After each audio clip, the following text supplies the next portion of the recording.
Ya, pemirsa, oknum dokter kandungan pelaku pelecehan terhadap pasien di Garut, Jawa Barat merupakan lulusan Fakultas Kedokteran Universitas Padjadjaran, Bandung.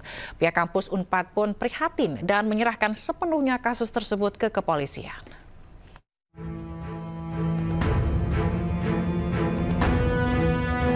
Setelah aksi pemerkosaan dokter residen anestesi Unpad terhadap 3 korban wanita terungkap, oknum dokter kandungan berinisial MSF yang melecehkan pasiennya di Garut, Jawa Barat diketahui juga tercatat sebagai lulusan Fakultas Kedokteran Universitas Padjadjaran.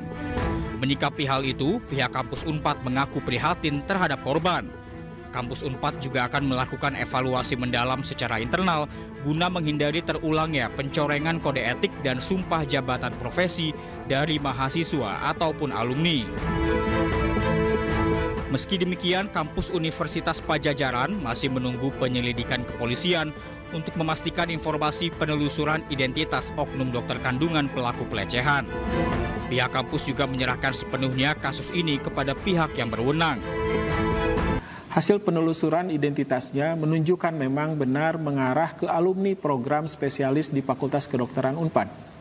Namun demikian, bila merujuk ke video yang beredar yang tidak secara jelas menunjukkan wajah terduga pelaku, Unpad tidak memastikan hal tersebut dan tetap menunggu hasil penyelidikan resmi dan pembuktian dari pihak kepolisian.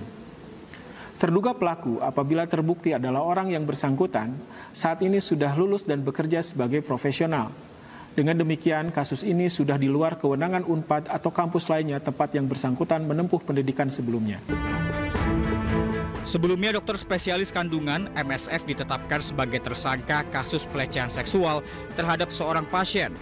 Namun penetapan tersangka bukan atas kasus pelecehan seksual yang videonya tengah viral saat ini.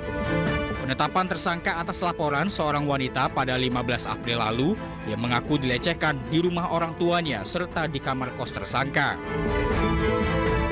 Dari Bandung, Jawa Barat, Billy Maulana Finkran, iNews melaporkan. Sementara itu, di tengah proses hukum yang sedang dijalani pelaku pemerkosaan dokter residen anestesi Unpad terhadap keluarga pasien di RSHS Bandung, muncul fakta baru. Salah satunya, Satpam RSHS diduga mengetahui peristiwa pemerkosaan yang dilakukan pelaku terhadap korban.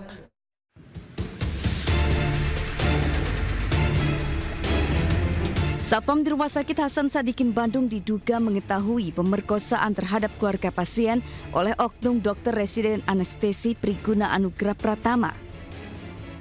Hal tersebut terungkap setelah tim kuasa hukum korban menemukan postingan salah satu influencer kesehatan Dr. Mirza serta pengakuan dari keluarga korban.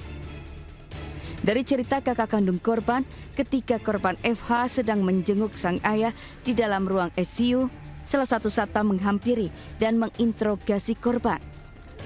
Dengan bahasa yang tidak pantas, petugas tersebut bertanya kepada korban bagaimana rasanya disetubuhi. Seolah-olah satpam tersebut mengetahui jika korban sudah disetubuhi pelaku. Mendapat pertanyaan seperti itu, korban hanya terdiam.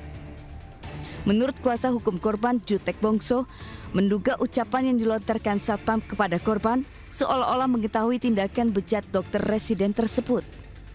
Sepertinya security ini kalau dari percakapan yang kami dapat seolah-olah mengetahui ada kejadian ini. Artinya kami mau pastikan apakah kejadian ini sudah umum sehingga ini menjadi viral dan diketahui oleh security yang sana. Kalau ini kejadiannya benar, security ini tahu, ini saya nggak tahu mau ngomong apa lagi kepada lembaga. Sebelumnya, dokter residen RSHS dari program pendidikan dokter spesialis Unpad, Priguna Anugrah Pratama, diduga melakukan pemerkosaan terhadap penunggu pasien di RSHS.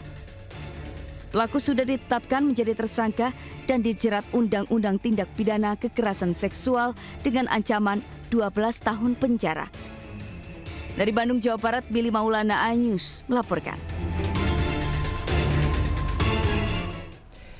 Pemirsa, polisi melakukan penyelidikan usai korban dugaan pelecehan seksual oleh dokter rumah sakit swasta di Kota Malang melapor. Alat bukti tengah dikumpulkan, salah satunya yakni rekaman CCTV rumah sakit.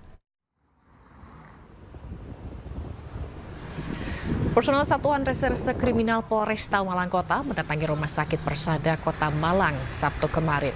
Selain melakukan pengecekan kamar inap korban, polisi juga mengumpulkan alat bukti, salah satunya CCTV. Kini polisi masih melakukan pendalaman dan akan segera memanggil Dr. AY jika sudah selesai memeriksa keterangan saksi-saksi. Karena dugaan pelecehan seksual terjadi pada tahun 2022, maka analisa rekaman CCTV tengah dilakukan.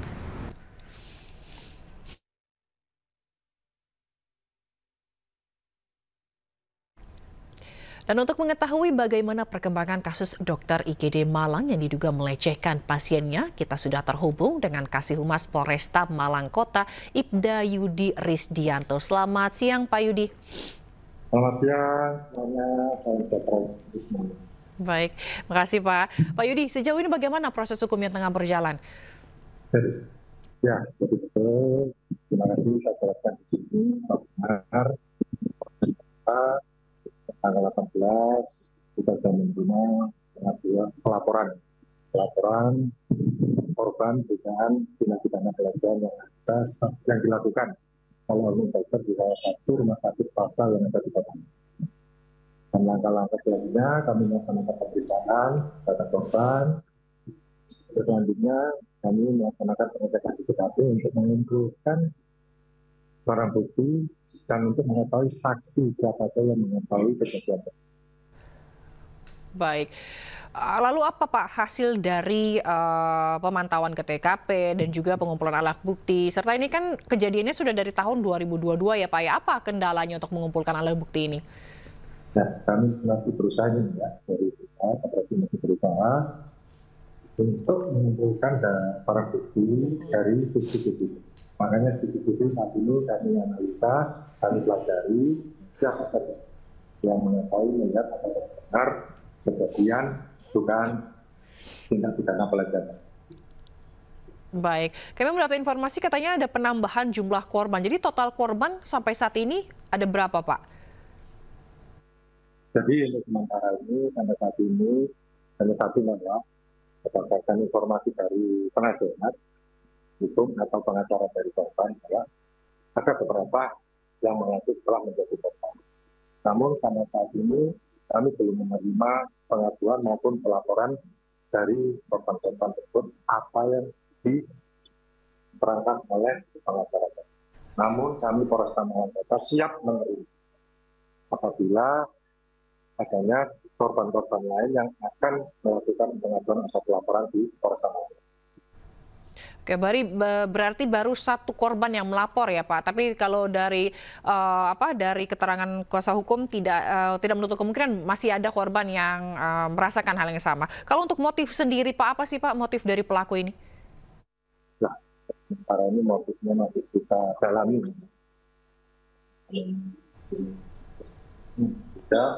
Karena kami masih mendalami melakukan pemeriksaan apakah saksi yang dilakukan nanti kepada terduga pelaku.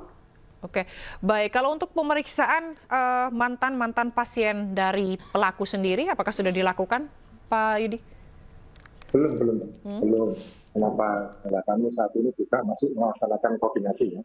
Koordinasi komunikasi terus, karena komunikasi hukum, korban-korban yang menjadi korban maupun dokter tersebut. Jadi kami menghimbau apabila memang ada yang merasa atau katakanlah menjadi korban pelecehan yang dilaksanakan atau dilakukan oleh tersebut, segera mungkin melapor ke Polresta Malang Kota agar kami bisa menindaklanjuti dengan cepat. Baik, kalau untuk alasan korban baru melapor sendiri padahal kasusnya juga sudah terjadi sejak tahun 2022 lalu. Apakah ada keterangan atau ada informasi mengenai ini Pak? Ya, untuk sementara dari keterangan korban mengalami trauma. Makanya kami dari Polresta Malang Kota memberikan pendampingan psikolog. Oke, baik. Jadi proses hukum juga masih dalam penyelidikan ya Pak ya. Bagaimana nanti apakah ada masih dalam pendalaman bagaimana nanti. Tapi kalau dari pihak rumah sakit sendiri, apakah sudah memberikan keterangan Pak kepada kepolisian bagaimana pelaku bekerja dan juga pada saat melakukan hal itu?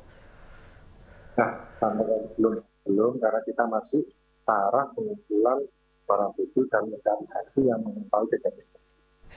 Baik, Pak Yudi. Baik, Pak Yudi. Berarti kita tunggu perkembangan dari kasus ini gitu ya Pak. Semoga mendapat titik cerah. Terima kasih. Kasih Humas Polresta Malang Kota, Ibda Yudi Risdianto telah bergabung di iNews Siang. Salam sehat selalu Pak. Sampai jumpa.